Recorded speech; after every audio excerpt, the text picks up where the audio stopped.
Let's be honest, the EHR can feel like our worst enemy. System crashes, endless passwords, clunky workflows. No wonder charting eats up our evenings.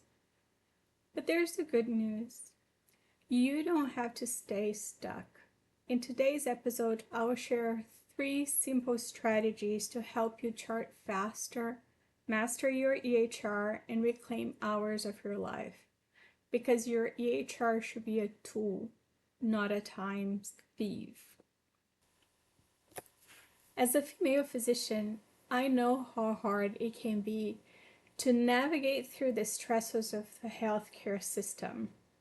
I have witnessed many changes that mostly increase the workload and burden to providers.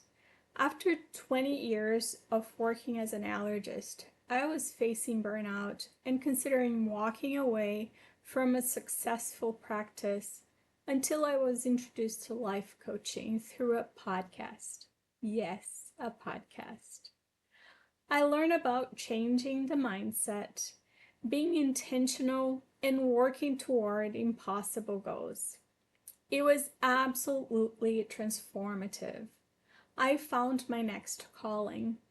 I went on to become a certified life coach myself. This is me giving back to my community, sharing what I learned and what I'm still learning by combining my experiences as a physician, a foreigner, and a woman. Let's do this.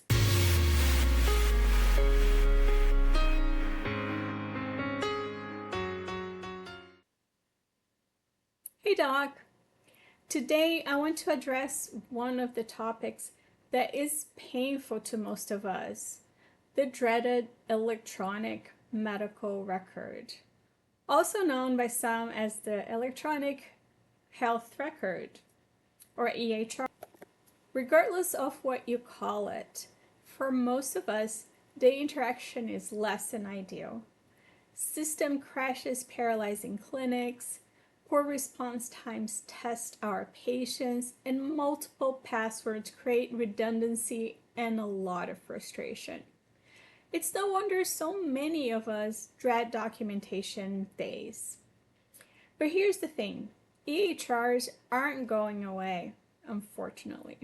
They are part of modern medicine, and while we can't change the whole system, at least not overnight, we can change how we interact with it. Today, I will share 3 simple steps to help you chart faster and master your EHR so it stops feeling like the enemy and start becoming a tool you can control. So why the EHR feels so frustrating? Let's start with why this feels so heavy. Most of the EHRs were designed for billing, not for physicians. That means that we want them to flow quickly, easy capture meaningful patient information, and support decision making isn't always what they are the best at doing. Many of us were never trained to use them efficiently.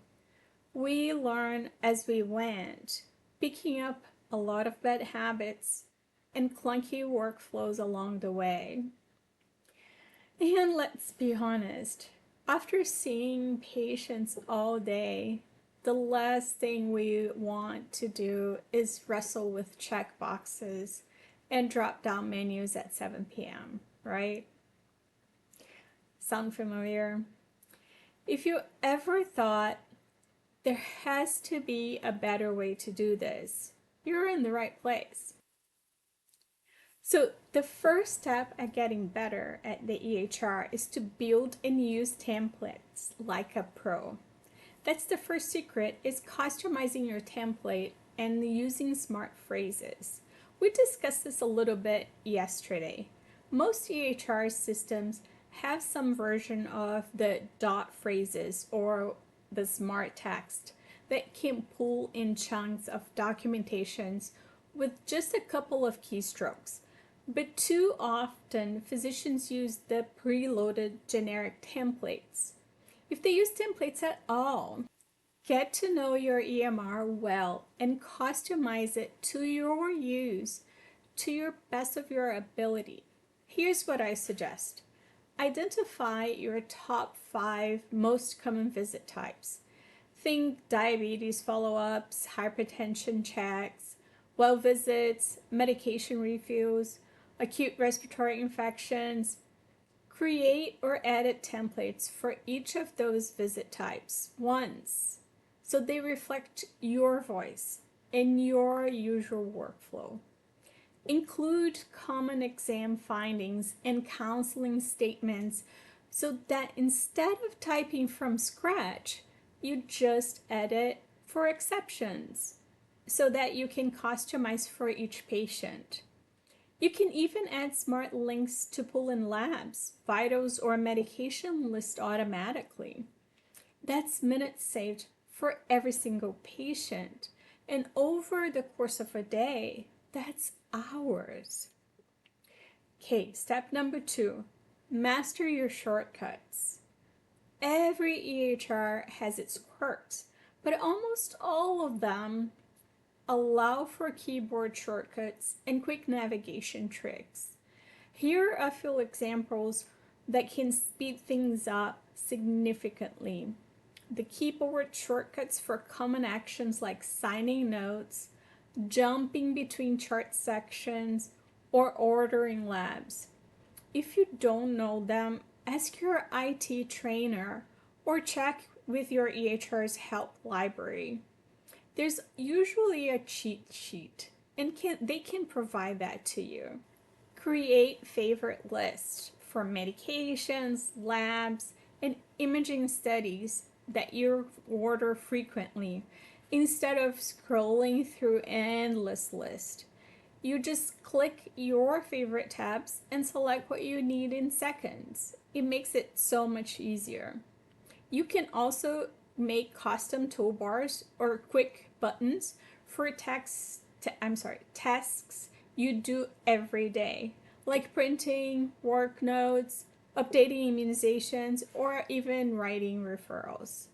Spending just 1 hour customizing your shortcuts can save you several minutes per patient. And when you multiply that by 20 plus patients a day, that's real time back. Step number 3, document in the flow of the visit. This step builds on what we talked about earlier this week, being efficient in the exam room. But here's the twist. It's not about rushing. It's about sequencing your documentation.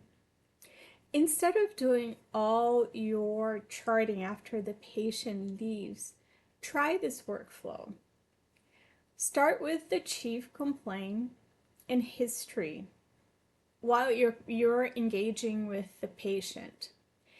If you listen to episode number 4, you know how to do this without losing rapport.